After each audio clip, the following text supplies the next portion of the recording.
অদ্ভুত এই টান। শ্রাবণ নারী সৌন্দর্যে আকৃষ্ট হবার ছেলে নয়, তবুও চারুলতা তাকে আকৃষ্ট করল। তাকে দেখলে মনে হয় ও আমার, কেবল আমার চারুলতা।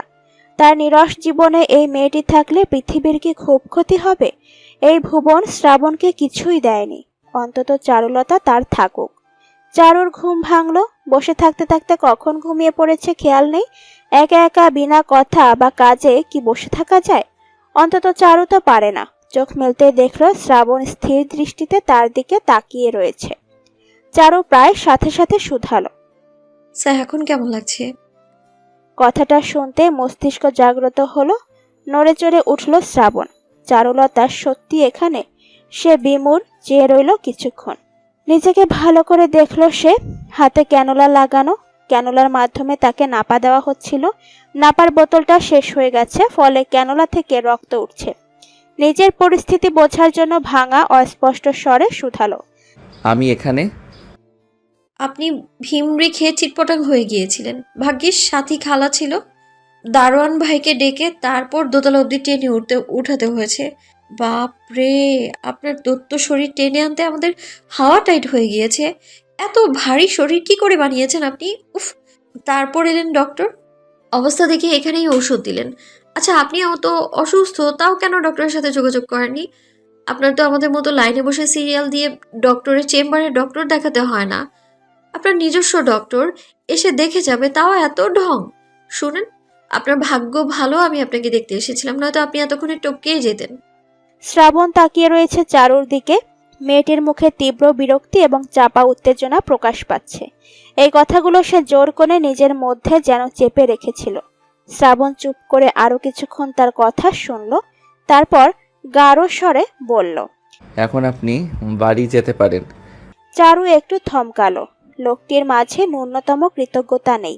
নিঃসন্দেহে পৃথিবীর শ্রেষ্ঠ অকৃতজ্ঞদের মধ্যে এই লোক নাম লিখিয়ে শিরোপা জিতে নিতে পারবে। জল্লাদের সাথে সাথে লোকটি চরম অকৃতজ্ঞ। চারুও ঝাঁঝালো স্বরে বলল, সেটা আপনি না বললেও যেতাম।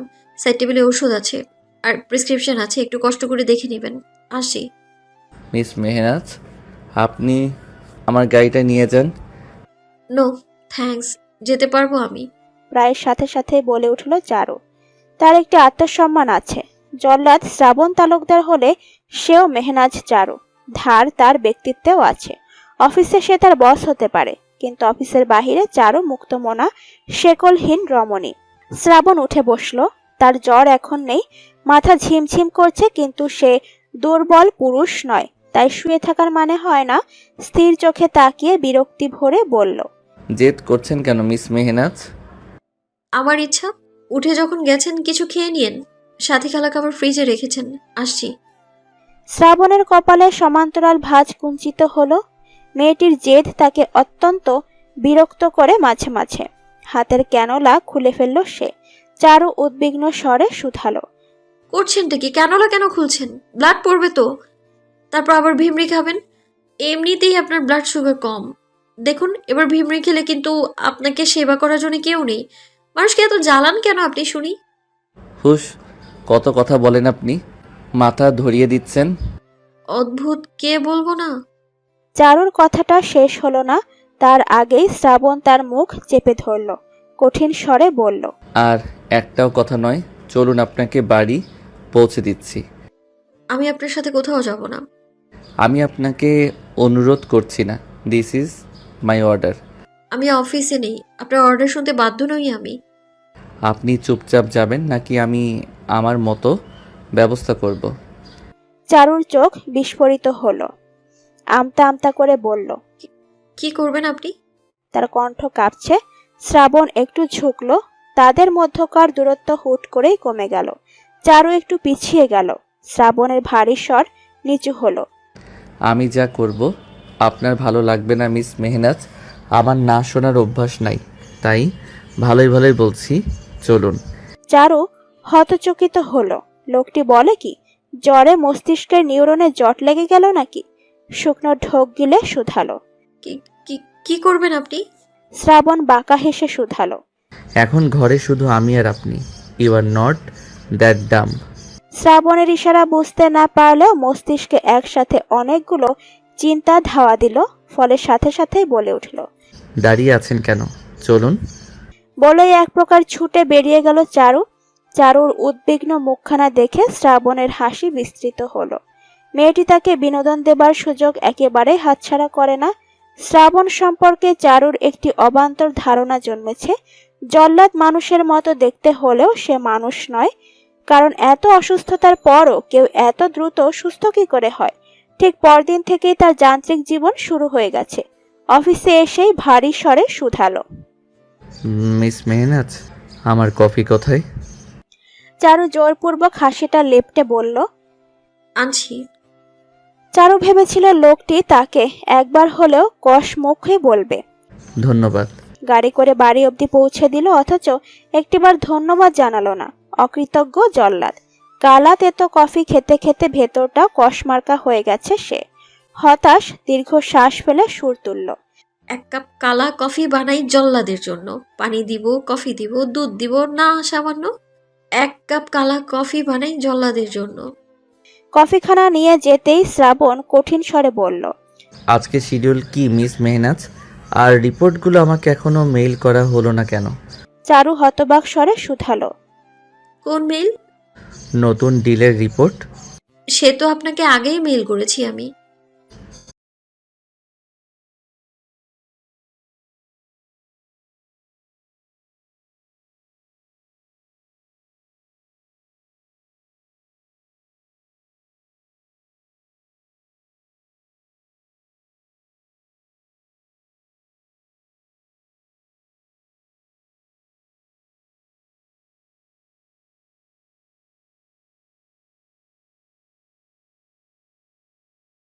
কথা বললাম। একটু আগে কফি বানানোর সময় কি গান গাচ্ছিলেন? জল্লাদ গান শুনে ফেলেছে? চালু অবিচলিত স্বরে বলল। এখন আমার একা একা গুনগুন করাতেও আপনার সমস্যা? অবশ্যই। I want piece. এখন থেকে টানা 2 ঘন্টা আপনি কোনো কথা বলবেন না। কথা বললেই আপনার স্যালারি কেটে রাখবো। So shut your mouth. আপনি? 1000 টাকা মাইনাস। রাগে গা জ্বলছে চারুর। আচ্ছা, এই গরম কফিটা শ্রাবণের মুখে ছুড়লে কি খুব খারাপ কিছু হবে? সে কি একটা চান্স নিবে? চারুর কিরমির দৃষ্টিকে সম্পূর্ণ অগ্রাহ্য করে বলল। এখন মিটিংগুলো রিশিডিউল করুন আর রিপোর্টটা আমার মেইল করুন এখনই। চারু কোনো কথা বলল না। শব্দ করে কফি মগটা রেখেই হনহন করে বেরিয়ে গেল। জল্লাদের ভরসা নেই। হ্যাঁ বললেও 1000 টাকা কেটে নিতে পারে, তাই সে জল্লাদের সাথে মোটেই কথা বলবে না। বলবেই না। বাদ হলেও সে কথা বলবে না। ক্লায়েন্টের সাথে মিটিংয়ের সময় গোলযোগ বাঁধল। মিটিংয়ের মেইল প্রেজেন্টেশন ফাইলটাই করাপ্টেড হয়ে গেছে, ফলে ক্লায়েন্টের সাথে হওয়া ডিলটা প্রায় হাত থেকে ফসকেই যাচ্ছিল। শ্রাবণ কঠিন স্বরে বলল। ফাইল কি করে করাপ্টেড হলো মিস মেহনাজ?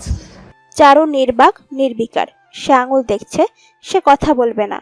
চারুর এমন নির্লিপ্ততায় বেকুব বনে গেল শ্রাবণ। ক্লায়েন্ট হুমড়ি তুমড়ি করছে। শ্রাবণের যোগ্যতা নিয়েও তার সন্দেহ ঠিকরে পড়তে লাগলো। শ্রাবণ চারুর দিকে চোখ গরম করে তাকালো, গমগমে সুরে শুধালো। আপনি কথা কেন বলছেন না মিস মেহনাজ? ফাইল করাপ্টেড কি করে হলো? চারু ঠোঁট উল্টালো, কিন্তু উত্তর দিল না। ফোনের ঘড়িটা একবার দেখতেই শ্রাবণের স্মরণ হলো সে চারুকে চুপ করে থাকতে বলেছে। বলে দাঁত কিরমিরিয়ে বলল। আপনি দয়া করে কথা বলবেন। চারু মাথা দুদিকে নাড়ালো, সে কথা বলবে না। এদিকে ক্লায়েন্ট ঘোষণা দিল। এত কেয়ারলেস কি করে আপনারা? এত ইম্পর্ট্যান্ট মিটিং অথচ আপনাদের কোনো প্রিপারেশন নেই। আমি কোন ভরসায় আপনাদের সাথে ডিল করব? লাখ লাখ টাকার ডিল এটা। Just give me a minute miss Mehnaz. আপনার কাছে স্পেয়ার ফাইল আছে? চারু ওপর নিচে মাথা দোলালো, যার অর্থ তার সাথে ফাইলের একটি কপি আছে। শ্রাবণের রাগ বাড়ল। মেয়েটি তার মস্তিষ্কে আগুন ধরিয়ে দেবার সুযোগ হাতছাড়া করে না। শ্রাবণ তার হাতের কবজি চেপে ধরে বলল। Talk to me miss Mehnaz. আমার মেজাজ খারাপ হচ্ছে কিন্তু। চারু তবুও নির্বাক। শ্রাবণ নিজের রাগ সংবরণের চেষ্টা করল। নিজেকে শান্ত করে ভারী স্বরে বলল। কি করলে আপনি কথা বলবেন? চারু আবার মুখ ভেসকালো, যার অর্থ সেটা আপনার চিন্তা। শ্রাবণ গাল ফুলিয়ে শ্বাস ফেলল, ধীর কণ্ঠে বলল, ওকে, আই এম সরি। আপনি যদি এখন কথা বলেন, আমি আপনার স্যালারি 2000 বাড়িয়ে দেব। Now talk. Thank you sir. এই না হলে বুদ্ধিমান বস, কি বুদ্ধি আপনার। ফাইলটা ইচ্ছে করে করাপ্টেড করেছেন আপনি, তাই না? কে জানে, হয়তো। এখন আপনি রাগ ঝাড়বেন নাকি ক্লায়েন্ট ধরবেন?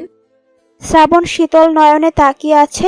অগ্নি স্ফুলিঙ্গ এই দৃষ্টিতে বরফ হয়ে যাবে যেন, কিন্তু তার দৃষ্টিকে সম্পূর্ণরূপে অগ্রাহ্য করলো চারু। অবশেষে জল্লাদকে নাস্তানাবুদ করতে পেরেছে সে। জল্লাদ তাকে সরি বলেছে, দিনটাকে স্বর্ণাক্ষরে লিখে রাখবে সে। ডিলটা সম্পন্ন হবার পরও শ্রাবণ হাসল না, বরং তার কানের কাছে গাঢ় স্বরে বলল,